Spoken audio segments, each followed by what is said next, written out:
Hello नमस्कार, मैं आपका होस्ट और दोस्त सुनील शर्मा। खास कार्यक्रम प्रभु से खास बात एपिसोड नंबर 218 218 एपिसोड है और हम एक खास सब्जेक्ट पर आज सभी को अवेयर करेंगे, एजुकेट करेंगे।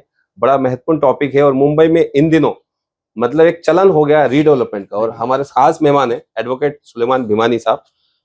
सर आपका बहुत बहुत स्वागत है। सर जैसे चलन है, चलन में बह नहीं जाना है। As per legal remedies, as per क्या सरकार की गाइडलाइन से क्या नियम कायदे हैं उसके आधार पर यदि करोगे तो आपका हो सकता है सक्सेसफुली रीडेवलपमेंट अच्छे से हो सके। तो वही आज आप बताने के लिए एडवोकेट सुलेमान भिमानी साहब आए हैं। तो redevelopment rights and challenges and legal remedies for the resident cooperative housing society में जो लोग रहते हैं और करीबन 1.5 लाख हाउसिंग सोसाइटी का आंकड़ा है पूरे महाराष्ट्र भर में और उसमें से 60, 70, 80% कगार पे रीडेवलपमेंट में, मतलब मुंबई की बात करें उपनगर की या सिटी की, तो हर 4 बिल्डिंग 6 बिल्डिंग छोड़ के रीडेवलपमेंट चल रहा है। तो ये रीडेवलपमेंट का जो जोर है इसमें आपको अवेयर और एजुकेट होना जरूरी है, आपको जागना जरूरी है, क्योंकि आपके साथ में जरा सी आपकी लापरवाही, जरा सी आपकी नींद लगी और आपके साथ गलत हो सकता है। दुर्घटना आपकी नजर हटी और दुर्घटना घटी जैसे कहते हैं। और इसीलिए वो प्रोजेक्ट स्टॉल नहीं हो, प्रोजेक्ट रुके नहीं, आपका प्रोजेक्ट 3, 4, 5 साल में कंप्लीट हो जाए, 10 साल तक, 8-10 साल तक, और वो वाइबिलिटी की अनवाइबिलिटी नहीं हो जाए और बिल्डर बोले मेरे पास किराया नहीं देने का। तो ये सब चीजों के लिए आप सावधानी रखें और ये सावधानी जब रखेंगे, जब ये आप पूरा हमारा ये एपिसोड प्रभु से खास बात देखेंगे, एमएनएस मीडिया न्यूज सर्विस और महासेवा न्यूज के ज्वाइंट संयुक्त तत्वाधान में ये हम पिछले 4 साल से ये शो चला रहे हैं और आज सिलसिला यही है कि हम आप सभी को अवेयर और एजुकेट कर सके। हाउसिंग गुरु रमेश प्रभु जी के लीडरशिप में ये सब चीजें हो रही है और सिटीजन जस्टिस फोरम के कर्ता हमारे साथ मौजूद है एडवोकेट सुलेमान भिमानी साहब। आप रीडेवलपमेंट और तमाम मामलों के एक्सपर्ट हैं और रेरा की बात करें, रेरा में भी काफी एक्सपर्ट है। तो सर से जानेंगे हम इन विषय पर। इसके पहले मैं उनका स्वागत कर देता हूँ एक खूबसूरत शायरी के साथ में, क्योंकि हमारा भी जो सफर है ये जानदार और शानदार सफर हो गया सर। एक मतलब 4 साल का एक वो होता है, एक नॉन स्टॉप हम हर सैटरडे को आपसे कनेक्ट होते हैं। तो ये बड़ा सफर हो गया और आप भी उस सफर में एक साथी, एक दोस्त बनकर आते हैं। तो सफर कल भी था, सफर कल भी था, सफर आज भी जारी है। सफर कल भी था, सफर आज भी जारी है। माना कुछ उम्मीदें टूटी है लेकिन कुछ ख्वाहिशें अभी भी बाकी है और ख्वाहिशें से आप मतलब जो ख्वाहिश रहेगी, आपकी उम्मीद रहेगी, उससे आपका रीडेवलपमेंट भी होगा और आप अवेयर और एजुकेट भी होंगे तो भी आपकी ख्वाहिश पूरी हो सकती है। और एज पर लीगल रेमेडीज आज हमारे साथ में मौजूद है keynote speakers advocate Suleman Bhimani साहब। सर आरटीआई एक्टिविस्ट है, आप गूगल पर सर्च करेंगे तो काफी सारे कारनामे किए इन्होंने। हम टू दी पॉइंट आते हैं क्योंकि सर के पास भी समय एकदम लिमिटेड है और हमारा भी ये प्लेटफॉर्म ऐसा है कि आप टू दी पॉइंट और एकदम आप इससे अवेयर और एजुकेट हो। और रीडेवलपमेंट में जाने के पहले आप ये एपिसोड जरूर देखें, अपनी हाउसिंग सोसाइटी में जो ग्रुप है उन ग्रुप्स में डाल दे ताकि लोग अवेयर और एजुकेट हो। और ये एपिसोड हम कुछ खास कारणों की वजह से रिकॉर्डेड करके ले रहे हैं, तो आप इस वीडियो को ज्यादा लाइक करें, शेयर करें और कमेंट्स जरूर करें। यदि चैनल महासेवा न्यूज पर सब्सक्राइब नहीं किया तो सब्सक्राइब कर दें। तो सिलसिला शुरू करते हैं। आज के इस प्रभु से खास बात शो के लिए हमें इन्वाइट करता हूँ, please welcome advocate Suleman Bhimani साहब। सर बहुत बहुत स्वागत है आपका। शुरू करने के पहले सुनील शर्मा जी का बहुत बहुत आभार व्यक्त करता हूँ, शुक्रिया अदा करता हूँ कि इतना बड़ा इंट्रोडक्शन दिया है। यस। तो अभी वो इंट्रोडक्शन में जो इन्होंने जो पहले बात की थी, दैट इज एक दुर्घटना। दुर्घटना क्या हो सकती है रीडेवलपमेंट? यू विल बिकम रूफलेस, यानी आप छत बिगड़ के हो सकते हैं, वो एक दुर्घटना है। और कई सालों तक और कई ऐसे केसेस हमने लड़े हैं और लोगों को न्याय दिलाने की कोशिश की है। दूसरी ये बात है कि तुम्हारी लापरवाही से आपका जो हक है, आप अगर वो हक के लिए नहीं खड़े रहते हो तो उसका जिम्मेदार कौन है? तो ये एक आपको बहुत समझना है। और रीडेवलपमेंट जाने के पहले जब भी आपको ये सोच आती है कि हमारी बिल्डिंग को रीडेवलपमेंट में जाना है, तो आपको सबसे पहला ये चेक करना है कि कन्वेंस सोसाइटी का हुआ है कि नहीं। सबसे पहली बात, अगर कन्वेंस नहीं हुआ है, प्रॉपर्टी कार्ड में सोसाइटी का नाम नहीं है, तो कोई भी बिल्डर को आप अपॉइंट करोगे, उसके साथ एमओयू करोगे या क्या बोलते हैं साइट बिगर मीन्स आप उसके साथ में डीएबी कर दिए तो वो वैलिड नहीं रहेगा। उसका रीजन है आज इतना सारा जो है टेक्नोलॉजी आ गई है, बीएमसी में भी आ गई है, जिसको ऑटो डीसीआर बोलते हैं।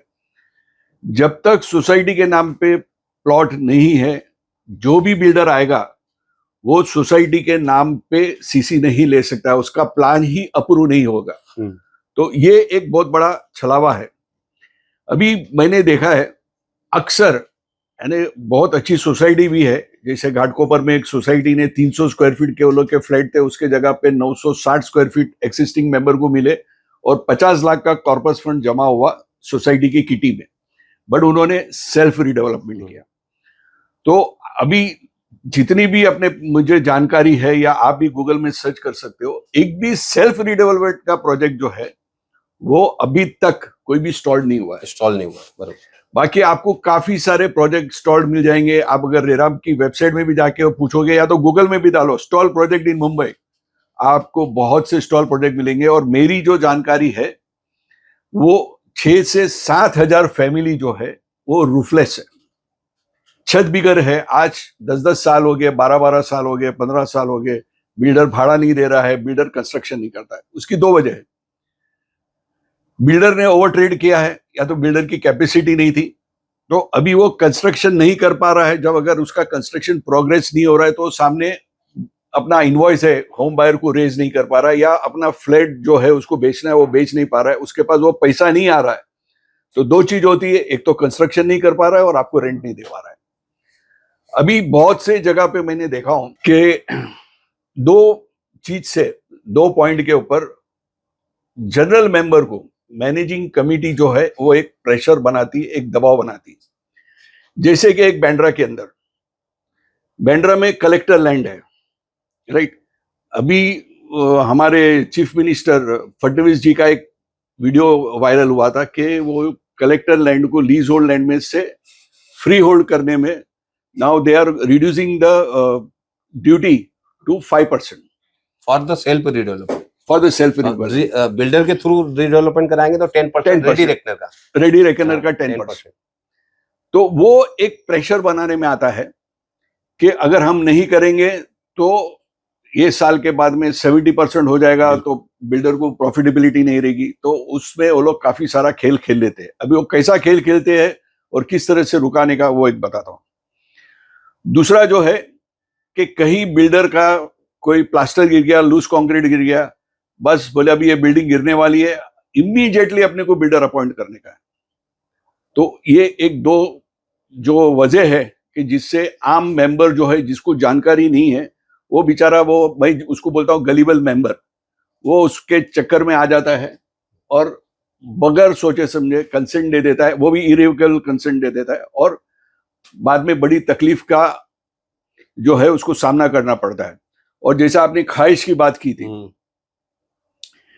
हम नए फ्लैट की ख्वाहिश में, नया फ्लैट तो मिलता नहीं अगर हमें को ऐसा बिल्डर मिल गया, तो आप गूगल में सर्च करोगे तो आपको मिल जाएंगे कितने स्टॉल प्रोजेक्ट है, बट वो ख्वाहिश में हम नया फ्लैट देखने की जगह पे हम नई दुनिया में पहुंच जाते हैं। काफी सारे सीनियर सिटीजन जो है वो दूसरी दुनिया में पहुंच जाते हैं, लेकिन ये फ्लैट नहीं मिलता है।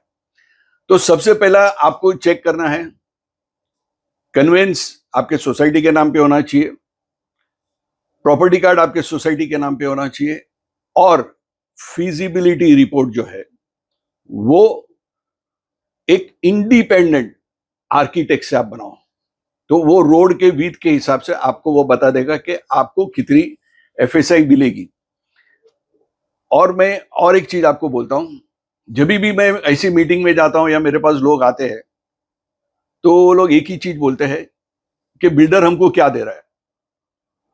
अरे हम भीख थोड़ी मांग रहे हैं, प्रॉपर्टी मेरी है, फ्लैट मेरा है, सोसाइटी का लैंड है, फिजिबिलिटी रिपोर्ट बनाओ और उसमें यह लिखो कि एक्सिस्टिंग मेंबर को जो मोफा कारपेट है उस पे एडिशनल मोफा कारपेट कितना मिलेगा।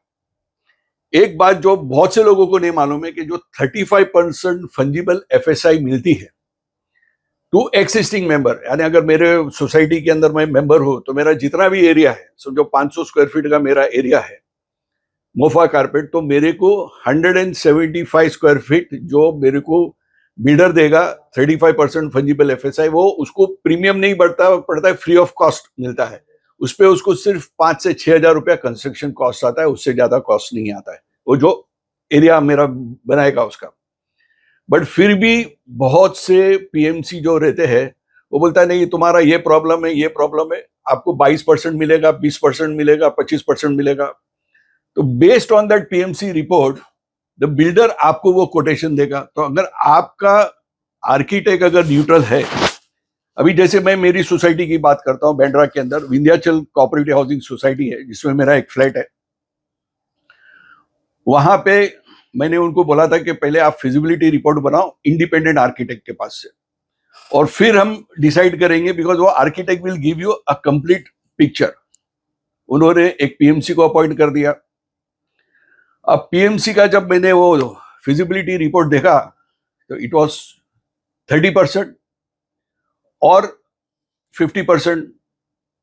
तो आई वॉज लिटिल शॉक। तो मैंने उसको रेस किया, सब मेंबर को मैंने व्हाट्सएप किए, काफी सारे उनको लिटरेचर भेजा, काफी सारे वीडियोस भेजे मैंने। फिर जब वो नेक्स्ट टाइम वापस रिप्रेजेंट करने आया, और वो टाइम पे हमने एक बहुत ही बड़ी रेप्यूटेड लॉ फर्म को अपॉइंट किया without giving opportunity to members to select के भाई हमको कौन सा लॉ फर्म में जाना चाहिए। बस एमसी ने वो थोप दिया कि बस ये लॉ फर्म को फाइनल करने का है। आप नहीं मानोगे, एक एमओयू बनाने का है, उसमें एक डीए बनाने का है, PAAA बनाने का है, और क्या बोलते हैं इरिवोकेबल अपना पावर ऑफ अटर्नी बनाने का है। वो 4 डॉक्यूमेंट का the society is ready to pay 39 lakh rupees, which is astronomical figure. तो ये सब चीज अगर होता है, अगर आप जानकारी में आपके नहीं है और आप उस चीज के लिए आवाज नहीं उठाते, तो फिर वो बिल्डर ने जब वो पीएमसी को पूछा, वही पीएमसी मेरी बाजू की सोसाइटी में जो आसुदा कुटीर है वहां पे 100% एडिशनल एफएसआई दे रहा है, सेम विथ ऑफ रोड। फिर वही विथ के ऊपर आगे एक बालमोरल सोसाइटी है जो राहिजा ने लिया है, वो 127% एडिशनल। सभी रोड विथ सेम है, वही रोड के ऊपर है, एक 2 बाजू में है, एक सामने है, सेम रोड विथ है, सब कुछ सेम है। वैसे होगा। जब रोड विथ ही एक ही है तो फिर वो एज पर, फिर उसने बोला नहीं, जब भी मैंने बनाया था तभी 3311 और 3320B का जो था वो आया नहीं था क्लेरिफिकेशन, लेकिन ये तो ऑलरेडी वो ये जो नोटिफिकेशन है उसके पहले वो लोग का डीए हो गया था। तो बहरहाल फिर उसके बाद जब ये ऑब्जेक्शन उठाने में आया तो आप मानोगे नहीं, मिरेकलियसली वो वापिस प्रेजेंटेशन करने आया और बोला अभी आपको 71 से 75% मिलेगा। मैं बोला भाई 75 मिलेगा, 100 क्यों नहीं मिलेगा जो बाजू की सोसाइटी को मिलती है। तो बोलता है नहीं हम बेयर मिनिमम रखते हैं। अभी देखो इसके अंदर ये जो फिजिबिलिटी रिपोर्ट है उसमें पीएमसी खेल कैसा खेलते हैं। ये 1000 करोड़ का टोटल प्रोजेक्ट है, जब माल बिकेगा तो 1000 करोड़ रुपया बिल्डर के किटी में आएगा। तो टैक्टफुली जो कंस्ट्रक्शन कॉस्ट है वो 547 करोड़ दिखाया है, राइट। और उसमें भी पीएमसी ने उसमें भी जो कंस्ट्रक्शन कॉस्ट है उसके ऊपर जीएसटी लगा के वो इन्फ्लेट किया है, फिर कलेक्टर का लैंड का जो है वो इन्फ्लेट किया है, काफी सारी चीजें जो है वो इन्फ्लेट करने में आई। अगर इन रियलिस्टिक में पकड़ूं तो वो होना चाहिए 475 crore construction cost with existing member and saleable component the complete building, या 500 करोड़। तो मेरे जो प्लॉट है उस पे बिल्डर 500 करोड़ बनाएगा और मुझे जो 100% मिलना चाहिए जैसा बाजू की सोसाइटी में वो मुझे नहीं मिलेगा, मुझे 75% ही मिलेगा। तो अगर वो 500, अच्छा अभी उसमें भी जब वो बिल्डर को पूछने में आया तो वो बोले जब 500 नहीं, बोले उसमें क्या 200 250 करोड़ तो उसको इंटरेस्ट में जाएगा। तो एक अच्छे मेंबर ने पूछा जो आउट स्टेशन रहता है वो जूम पे कि that means the builder is not having any money, अपनी किट्टी में से कुछ भी नहीं डालेगा। बोले नहीं ये स्टैंडर्ड कैलकुलेशन है, इतना इंटरेस्ट पकड़ना पड़ता है just to show that builder को खाली 250 करोड़ ही मिल रहे हैं पूरे प्रोजेक्ट के अंदर, या 250 या 300 करोड़ बिल्डर के प्रति सहानुभूति जो मैं उसको मेरे फ्लैट के वजह, मेरी सोसाइटी की वजह मैं उसको एम्प्लॉयमेंट दे रहा हूँ, हाँ। मैं उसको अपॉर्चुनिटी बरोबर। दे रहा हूँ, तो मेरा हित रखने के जगह पे वो बिल्डर के बारे में सोच रहा है। हाँ, बरोबर। तो उसके लिए पीएमसी का जो रहता है वो कहीं ना कहीं टाइज अटैच रहते हैं। सो व्हाट आई सजेस्ट कि आप इंडिपेंडेंट आर्किटेक्ट के पास से फिजिबिलिटी रिपोर्ट बनाओ और उसको बोलो सब सीनियरों का देके टेबल बनाओ, 33(7) में इतना मिलेगा, 33(11) में इतना मिलेगा, 33(20) में इतना मिलेगा, so you know what it is. और सबसे पहला ये बात रखना है कि रेरा में हमें जो है एक्सिस्टिंग मेंबर को कोई रिलीफ नहीं है। और दूसरा, आपको ये इंसिस्ट करना है कि मेरी जो कारपेट एरिया है वो आप 2 से 5,000 रुपया कोई भी आर्किटेक्ट को दे के आपके फ्लैट का एरिया सर्टिफाई कर लो। और मुझे जो एडिशनल एरिया मिलेगा वो रेरा एरिया नहीं चाहिए, भले आप ब्रैकेट में लिख दो कि भाई as per RERA it is so and so. अगर मुझे 1,000 स्क्वायर फीट मिलता है, सब एडिशनल और एक्सिस्टिंग मिलके 1,000 स्क्वायर फीट मोफा कारपेट मिलता है, तो रेरा में लिखा जाएगा 1,040 स्क्वायर फीट, क्योंकि वो 4% का फर्क है। अगर आपने लिख लिया कि 1,000 square feet as per RERA carpet, तो आपको मिलेगा 960, तो वो 4% का माइनस है। तो ये बहुत से मेंबर लोग को ये पता नहीं है, जो कैलकुलेशन जो है कारपेट का वो किस तरह से एक्सिस्टिंग मेंबर के लिए किया जाता है। अभी रहा सवाल आपके पास जो है कन्वेंस नहीं है, तो 3 सिनेरियो है। एक, मोफा के तहत वो क्राइम होता है, तो you can file a criminal complaint against the builder कि भाई इन्होंने कन्वेंस करके नहीं दिया। सेकंड, सब मिलके डीप कन्वेंस के ले जाओ। और मेरा जो फेवरेट है दैट इज कंज्यूमर कोर्ट। अगर सब मेंबर का मिलके अगर 2 लाख रुपया पेड कंसिडरेशन बिल्डर को होता है, जिस टाइम पे आपने फ्लैट लिया था, रजिस्टर्ड की थी सोसाइटी, तो you can file directly in NCDRC. अभी एनसीडीआरसी में ये कंप्लेंट फाइल करने का फायदा क्या है फॉर गेटिंग द कन्वेंस? बहुत समझने की बात है कि एनसीडीआरसी का जो भी ऑर्डर होगा या बिल्डर के अगेंस्ट में जाएगा या सोसाइटी के अगेंस्ट में जाएगा।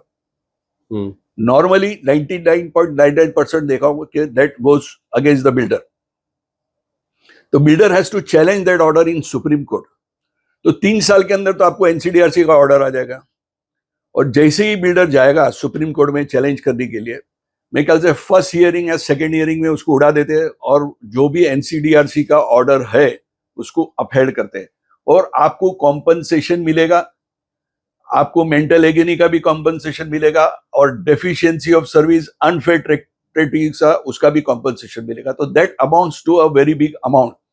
और वो आज की तारीख में कंज्यूमर कोर्ट के अंदर भी ऑफिसर्स को अपॉइंट करने में आता है। Builder doesn't come to sign the conveyance deed, वो ऑफिसर जाके साइन करेगा।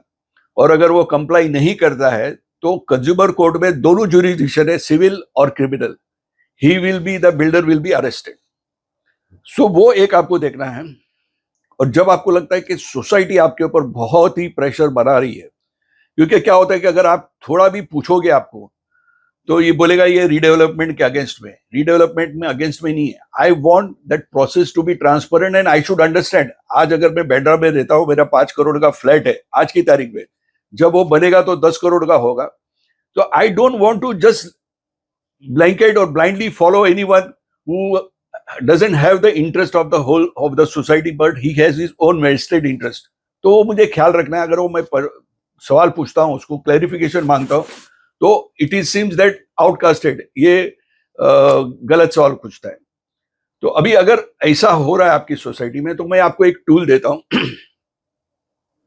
आप एक चार्टर्ड अकाउंटेंट के साथ में बैठिए और उसको 3-4 साल की जो आपकी बैलेंस शीट है वो उसको बोलो कि जो who is practising in cooperative, जैसे रमेश प्रभु जी है, तो वो आपको निकाल के देंगे कि क्या क्या इसके अंदर बैलेंस शीट के अंदर और जनरल बॉडी मीटिंग के अंदर और ऑडिट रिपोर्ट के अंदर क्या क्या कमियां हैं।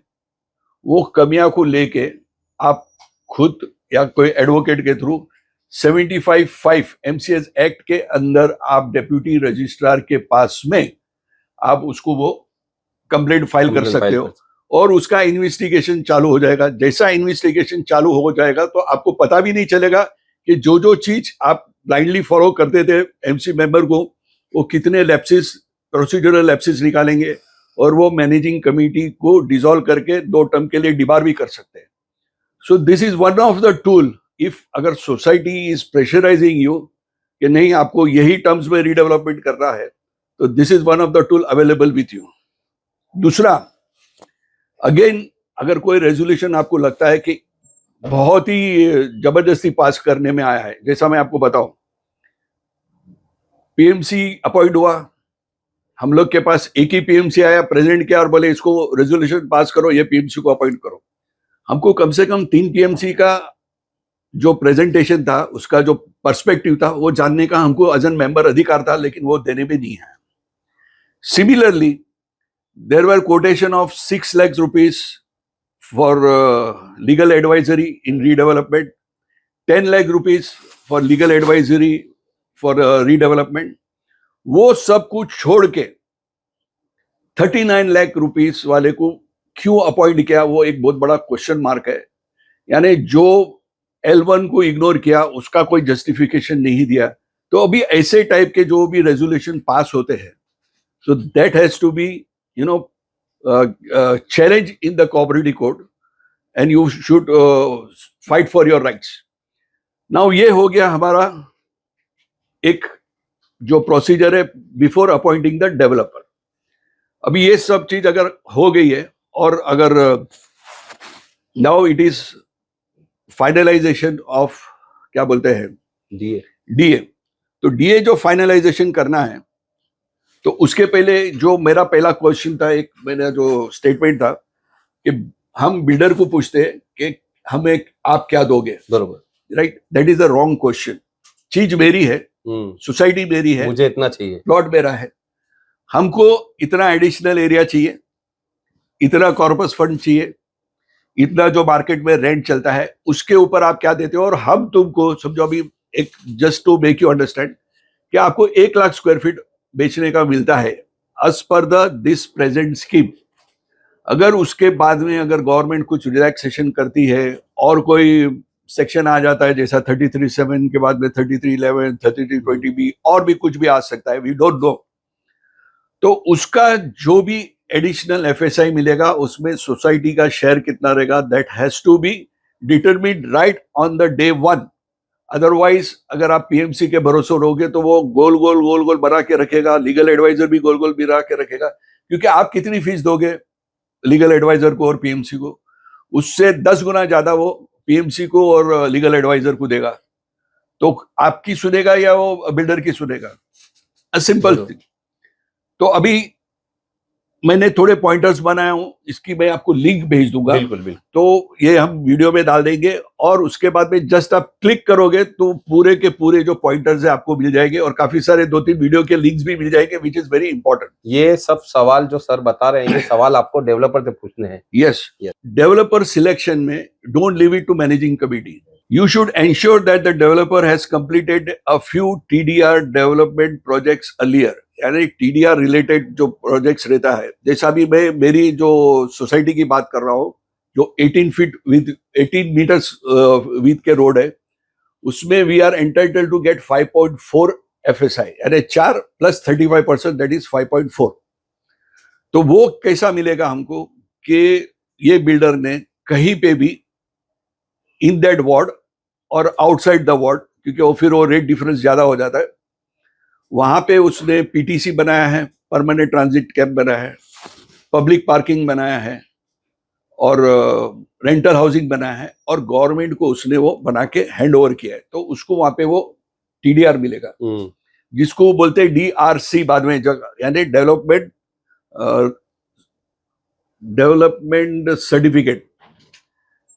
तो वो सर्टिफिकेट जो है वो बिल्डर के पास रहना चाहिए, और वो सर्टिफिकेट के बिना पे आप शॉर्टलिस्ट करोगे नहीं तो क्या होगा, आपको वो कमिट करेगा कि मैं टीडीआर लेके आऊंगा, और बाजार में जब घूमेगा तो भाव आएंगे टीडीआर के 15,000 रुपया, 20,000 रुपया square feet. So that is going to be very expensive. 25,000 rupees square feet a place like Bandra, it may vary. तो वो आपका प्रोजेक्ट का जो है वो डिले का एक कारण हो सकता है. देन TDR जो भी परचेस करेगा that should be purchased in the name of the society, वो आपको बहुत ध्यान रखना है। और सॉल्वेंसी ऑफ द बिल्डर आपको चेक करने का है। आस्किंग फॉर उसके 5 साल के आप इनकम टैक्स रिटर्न मांगो, फिर उसके वेल टैक्स के रिटर्न मांगो। 5 से 3 साल भी चलेगा, लेकिन 5 साल it is giving you a fair idea that ये बिल्डर ने कितने प्रोजेक्ट किया है। फिर वो बिल्डर के कितने स्टॉल प्रोजेक्ट है, कितने कंप्लीट्स है, वो रेरा की वेबसाइट पे वो बिल्डर का नाम डालोगे तो एक एक प्रोजेक्ट आपको दिखेगा। वो प्रोजेक्ट पे क्लिक करके देखना है कि इसके कितने कंप्लेंट्स पेंडिंग है, राइट। तो वो एक ट्रांसपेरेंट प्रोसेस हो जाता है। अगर वो बिल्डर ने, आप देखोगे कि काफी सारे होम बायर्स ने कंप्लेंट की है, दैट मीन्स ये बिल्डर हमारे लायक नहीं है। The plan of the proposed extension should be finalized by the developer's architect in consultation with society's architect।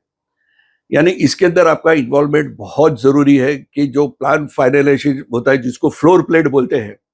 और आज की तारीख में एक नया ट्रेंड शुरू हुआ है। बिल्डर बोलता है मैं आपको जो पार्किंग जो है वो मैकेनाइज्ड पार्किंग दूंगा। आप समझते नहीं हो, mechanised parking is a white elephant.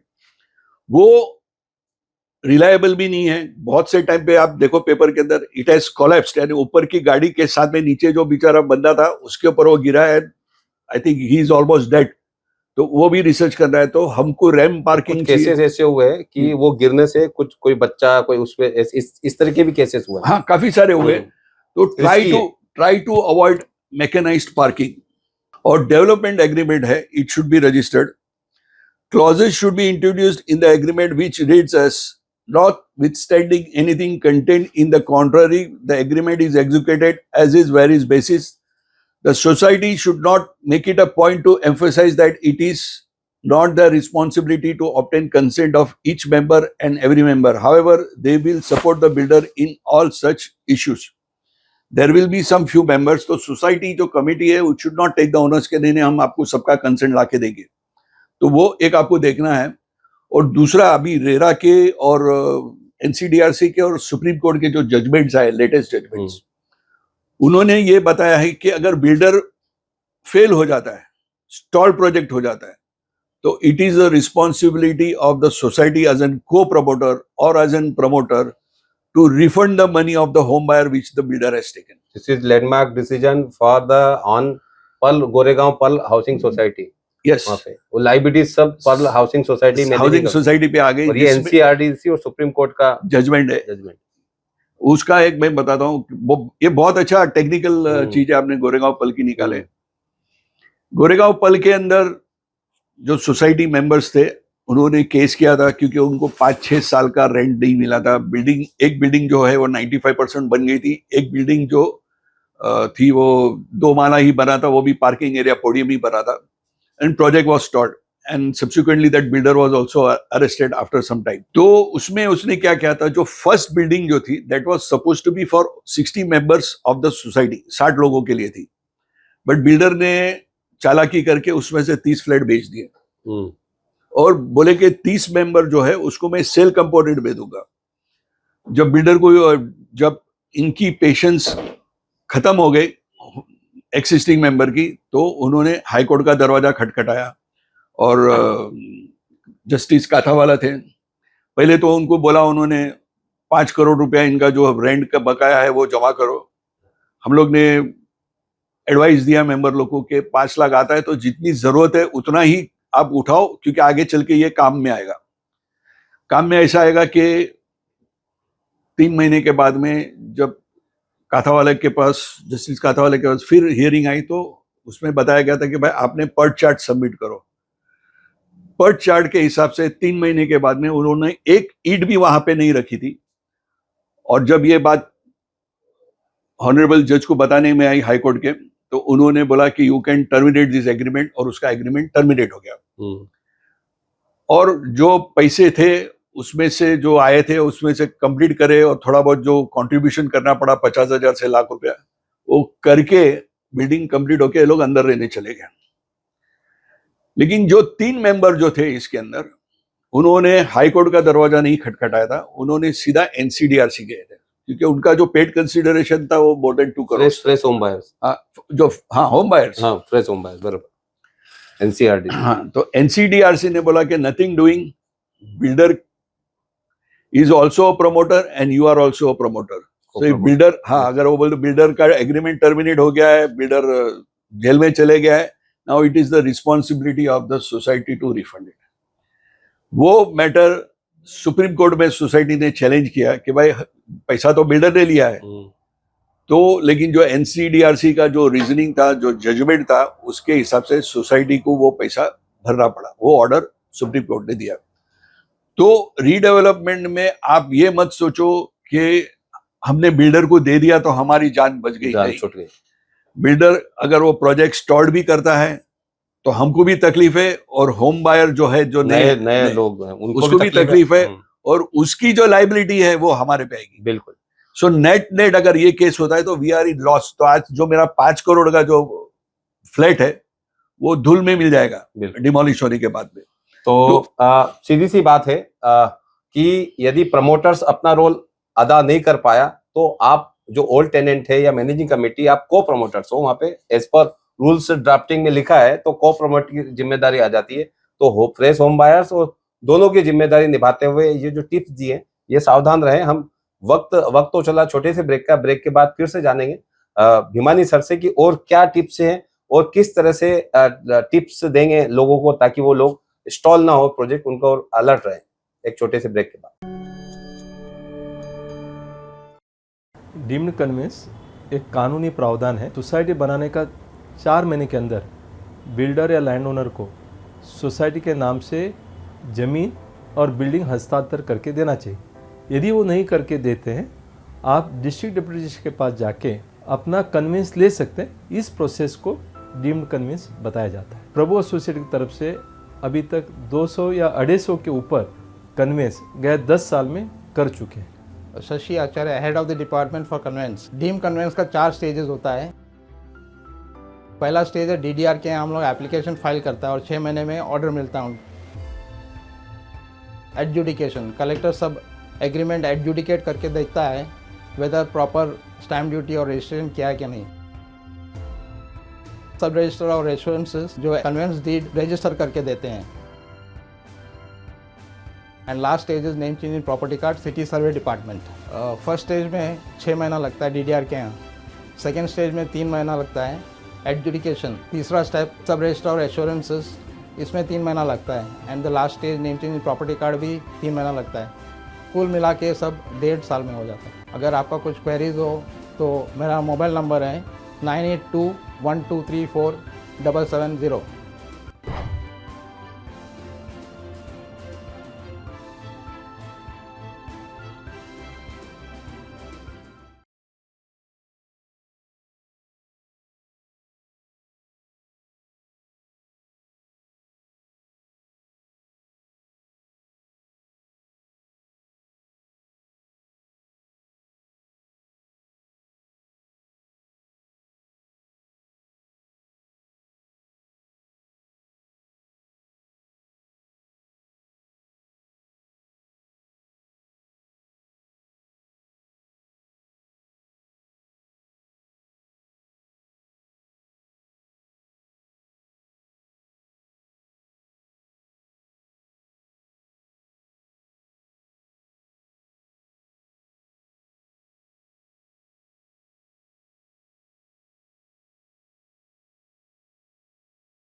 Break के बाद आप सभी का स्वागत है। जिस तरह से हम बात कर रहे थे कि किस तरह से रिस्पॉन्सिबिलिटी आ जाती है पूरे, यदि प्रोजेक्ट डेवलपर अंदर चला जाता है या बैंक करप्ट हो जाता है, जेल चला जाता है, तो मैनेजिंग कमेटी की, या किस तरह से मतलब जब फ्रेश होम बायर्स गुहार लगाते हैं नेशनल कंज्यूमर में, तो किस तरह से आप भी वहां पर कनेक्ट होते हैं, एज ए रिस्पॉन्सिबल माने जाते हैं मैनेजिंग कमेटी या सभी तमाम मेंबर। तो आप अलर्ट रहें। और सर जानेंगे आगे क्या है इसमें, इससे बचने के उपाय, साथ ही ऑन पेपर हम उनसे मतलब हमारी जान छूटे लोगों को, इस तरह से क्या कहेंगे?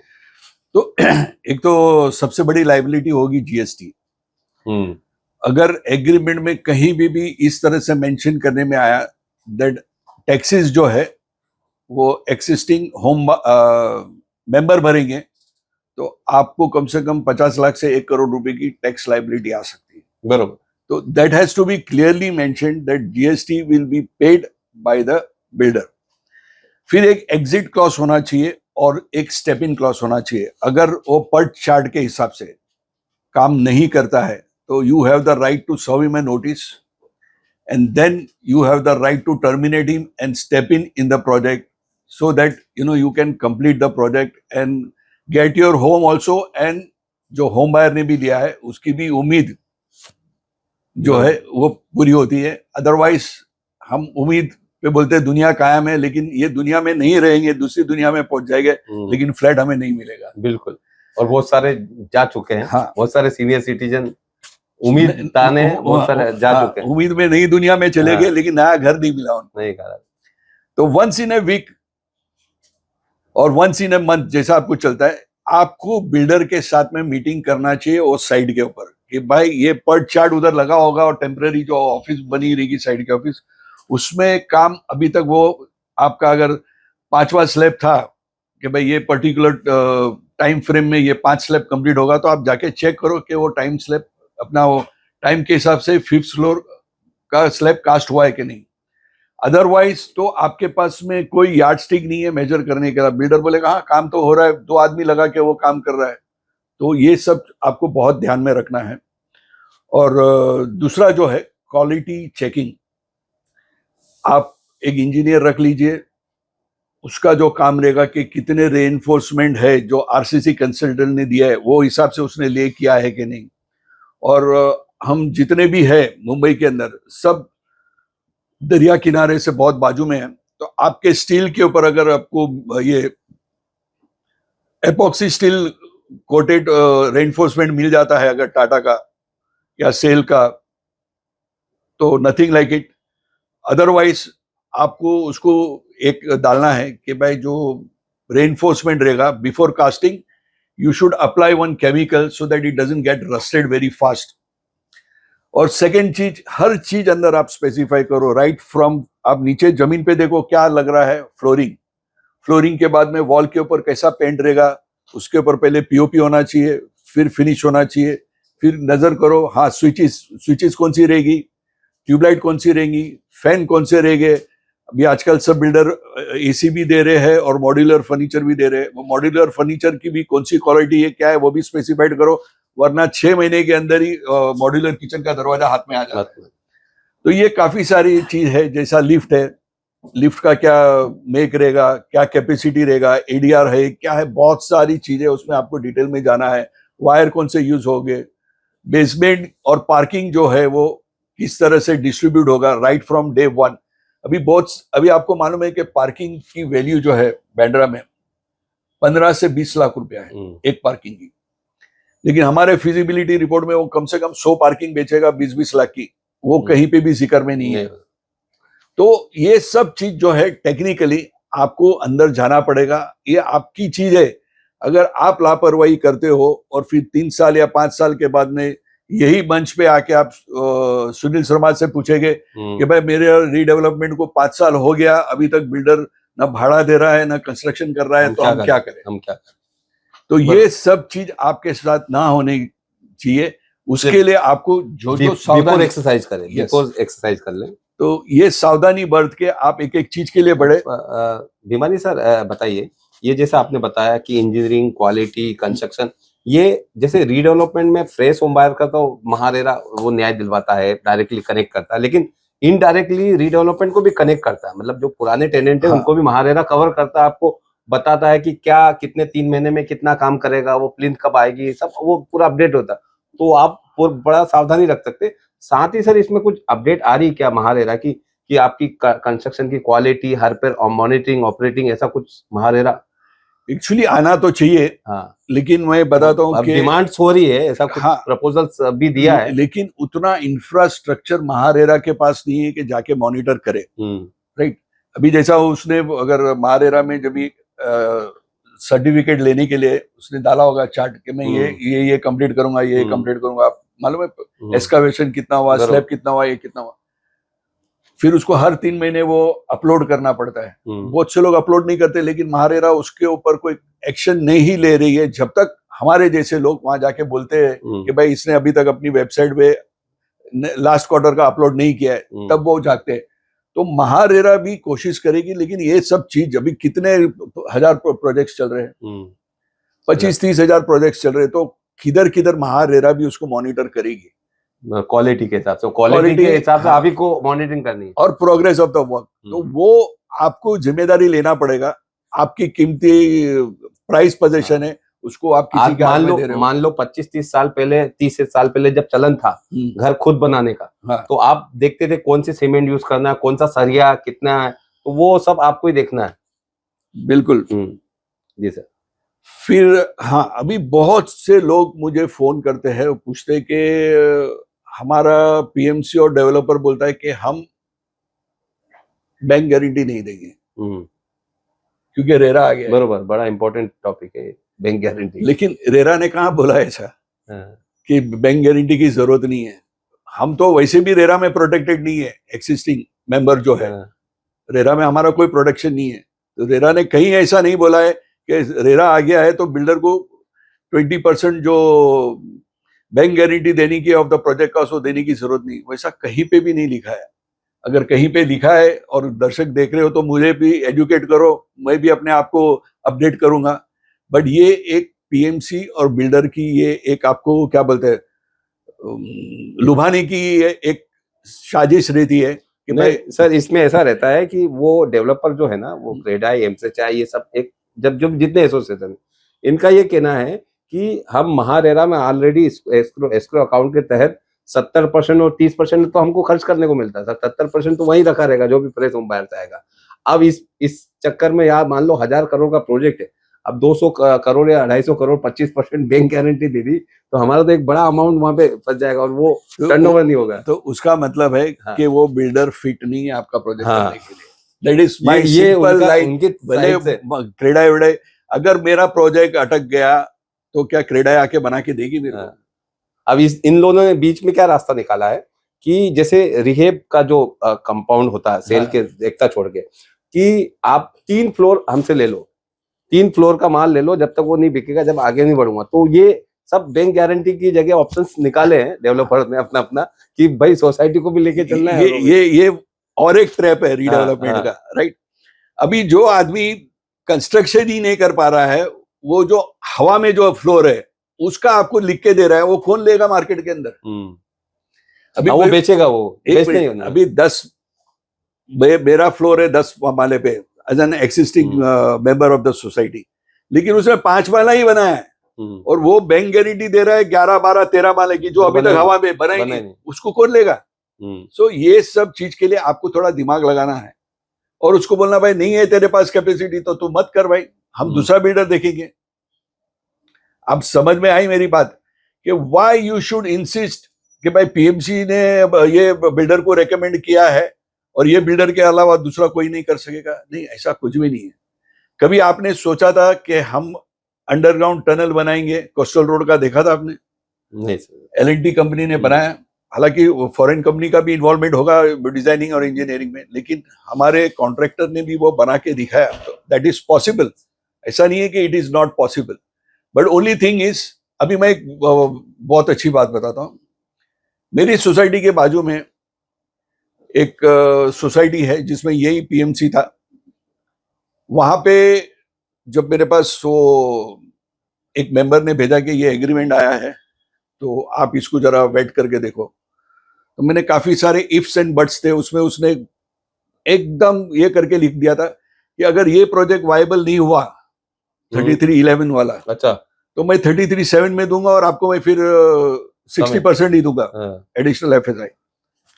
तो हम लोग ने वो ऑब्जेक्ट करके उसको भेजा, तो बोले नहीं उसमें एक स्ट्रक्चर है हेरिटेज, वो नहीं निकला. तो मैंने और एक लेटर लिखा मेंबर के तरफ से और मैं बोला भाई हमें कोई घाई नहीं है, जब ही निकलेगा तब हम जाएंगे. 40% यानी कितना, यानी मुझे 400 स्क्वायर फीट कम मिलेगा और वहां पे 1,20,000 का भाव निकलेगा, तो मुझे 5 करोड़ का सीधा लॉस होता है एज एन मेंबर. तो व्हाई आई शुड एग्री? तो हमारे भी जो 2-3 मेंबर थे, मेजोरिटी नहीं थे, माइनॉरिटी थे, उन्होंने लिखा कि भाई जब भी मिलेगा उनको NOC to remove the tag of the heritage structure, तभी हम लोग साइन करेंगे। आप मानोगे नहीं, जब वो बिल्डर बोल रहा था कि 2 साल लगेगा, वो जब ये रोक दिया सिग्नेचर, 2 से 4 महीने के अंदर वो हेरिटेज टैग का निकाल के एनओसी लेके आया। So this is the power. अगर आप एजुकेटेड हो, आपके अधिकार के बारे में आपको मालूम है, तो ये सब आप कर सकते हो। बिल्कुल सर, आज का आखिरी सवाल हमारा कि कॉमन जो आदमी है, मान लो टीडीआर की जो बात बहुत सारी समझ में नहीं आती है। कहते हैं कि जब आपको रेंट दे दिया 11 महीने या 1-2 साल का 3 एडवांस चेक एक वगैरह दे दिया, उसके बाद जब अप्रूवल प्लान के लिए सबमिट किया है डेवलपर ने, और उस वक्त वो आईडीसीसी लेके आएगा, प्री ट्रिपल ए का बहुत मायने रहता है, तो वो जो टीडीआर फुल लोड किया नहीं किया, ये सब चीजें बहुत मतलब टेक्निकल रहती है उस। और प्री ट्रिपल ए में इसमें एक मजबूत कानून, प्री ट्रिपल ए सर कितना इंपॉर्टेंट है, और ये फुल टीडीआर होने के बाद ही आदमी खाली करे, घर से बेघर हो, क्या है ये? देखो, आपको घर जब भी खाली करना है जब उसके पास आईओडी आ गई, बराबर है। आईओडी आने के बाद में, right, he has to sign a P triple A, क्योंकि नहीं तो आपको पता ही नहीं चलेगा मेरा फ्लैट कौन सा है और क्या एरिया है। तो आपका फ्लोर आपको उसके अंदर स्पेसिफाइड होगा, आपका एरिया उसमें स्पेसिफाइड होगा, और आपका फ्लैट नंबर क्या है वो स्पेसिफाइड होगा, and then you have to sign it. फिर वो बिल्डर डिमोलिश करेगा। फिर प्लिंथ लेवल तक आईओडी में कोई प्रीमियम भरना नहीं पड़ता है, प्लिंथ लेवल तक कोई प्रीमियम भरना नहीं पड़ता है। उसके बाद में you have to be on the back of the this thing, the builder, continuously follow up के भाई अभी तू फुल सीसी जो है वो सोसाइटी के नाम पे अपलोड कर। बरोबर। तो फुल सीसी मतलब ये हो जाए, उसके बाद ही आपको गो हेड करना है। और प्री ट्रिपल ए का इंपॉर्टेंट रोल है, वो होना जरूरी है आपके पास। वो दस्तावेज है कि आने वाली जब बिल्डिंग आपको बन रही है उसमें कौन सा फ्लैट कौन सी विंग में आपके पास है। बिल्कुल, otherwise it is in the air. और दूसरा मैं आपको बताता हूँ, अभी जैसा 79A है, जिसने भी बनाया उसने कुछ तो दिमाग लगाया होगा कि व्हाई दैट 20% इज रिक्वायर्ड।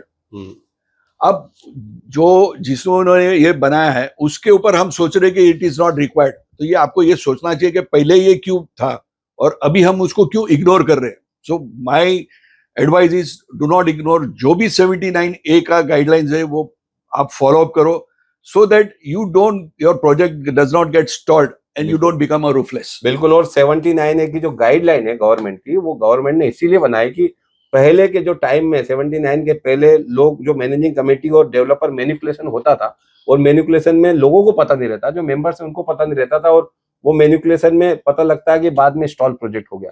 तो 79A की गाइडलाइन ट्रांसपेरेंसी दिखाती है, और आप इसको फॉलो करोगे तो इतना अच्छा आपके लिए। यानी मैनेजिंग कमेटी जो है ना, जो चाहे उतना मैनिपुलेशन कर सकती। अभी मेरी सोसाइटी की मैं बात करता हूँ, ऑडिट रिपोर्ट में मेरे को दिखा रहा है दैट ऑडिट रिपोर्ट जो पैनलिस्ट जो रहता है, एम्पेनलमेंट कोऑपरेटिव डिपार्टमेंट का, वो लिखता है 57 फ्लैट्स। तो what does the bylaw says कि जितना फ्लैट है उससे ज्यादा आपकी मेंबरशिप नहीं हो सकती है। बहुत से जगह पे बिल्डर ने अपना मैनेजिंग कमेटी मेंबर ने एक गैरेज लिख के रखा है, फिर वो एक शेयर सर्टिफिकेट इशू कर देता है, फिर उसका भी बेनिफिट लेता है, विच इज रॉन्ग। अभी सरप्राइजिंगली मेरी सोसाइटी ने क्या किया, 57 मेंबर के जगह पे 63 मेंबर्स दिखाए। 6 मेंबर पता नहीं कहां से आए, इज इट क्वेश्चन मार्क। और फोरम दिखाने के लिए एसजीबीएम का दिखाया कि 42 मेंबर्स है। तो 42 मेंबर्स में तो ये जो 6 मेंबर कहां से आए वो आप निकाल डालो, तो कितने बचते हैं आपके पास? 26 के अंदर उन्होंने जो दिखाया कि 13 लोग ऑनलाइन प्रेजेंट थे, उन्होंने वोट किया, वो आप निकाल दो। प्लस सेक्रेटरी का 2 बार नाम आता है, मैनेजिंग कमेटी का 2 बार नाम आता है, और एक बंदे का 2 बार नाम आता है। तो जस्ट टू मैन्युपुलेट, ये तो हमें एक्सीडेंटली हम जब वो देख रहे थे तो हमें पता चला कि भाई ये तो बहुत रिपीटिशन है, बहुत मैन्युपुलेशन है। तो इस तरह के मैन्युपुलेशन ना हो, वो आपको ध्यान रखना है। अदरवाइज क्या होगा, आप भरोसों पे रहोगे और जो भरोसा करता है उसको धोखा मिलता है। और ये आपके जो रीडेवलपमेंट के प्रोजेक्ट वो स्टॉल ना हो और कोई परेशानी हो, सफल सक्सेसफुल रीडेवलपमेंट वही है कि ये सब गाइडलाइंस, ये जो इन्होंने टिप्स बताई उसको आप अनुसरण करें। और सर का नंबर भी हम मेल आईडी सर शेयर करें, आप नंबर शेयर करें। आप नंबर लिख सकते हो मेरा 8928372392 और citizensjusticeforum@gmail.com। बिल्कुल सर से आप मैसेज भी कर सकते हैं और आप मिल भी सकते हैं सर के सिटीजन जस्टिस फोरम के बैनर पर ऑफिस में। और तमाम जो रीडेवलपमेंट, रेरा और डीम कन्वेंस के बारे में यदि आपको संपर्क करना हो तो महासेवा के इन नंबर पर, इन एड्रेस पर संपर्क कर सकते हैं। और महासेवा की एक मैगजीन है जो पिछले 25 सालों से, तो उसके मेंबर बन सकते हैं। आपको फ्री मेंबरशिप भी मिल सकती है। मेंबरशिप मतलब एक चार्जेस है, लेकिन आपको फ्री एडवाइस भी मिलेगी इसमें। तमाम हाउसिंग सोसाइटी 25 से 30 हजार हाउसिंग सोसाइटी मेंबर्स है। और आपको मुझे मेरे ग्रुप से यदि ऐड होना है तो मेरा नंबर लिख लीजिए। आपको अपना नाम और सिटी का नाम लिखना है, व्हाट्सएप मैसेज करना मुझे मेरे नंबर पर 9920378133। आपका होस्ट और दोस्त सुनील शर्मा, हमारे सहयोगी इस पर चैट बॉक्स में लिख भी देंगे। और ये एपिसोड कैसा लगा आप बिल्कुल कमेंट्स करें। कुछ सवाल है तो सवाल भी भेजें, हम सवाल पहुंचाएंगे सर तक और आपके उस सवालों के जवाब भी दिलवाएंगे सुलेमान भिमानी सर से। तो इस वीडियो को लाइक करें, शेयर करें और चैनल यदि सब्सक्राइब नहीं करते तो सब्सक्राइब करें sir. Thank you very much sir, बहुत बहुत धन्यवाद।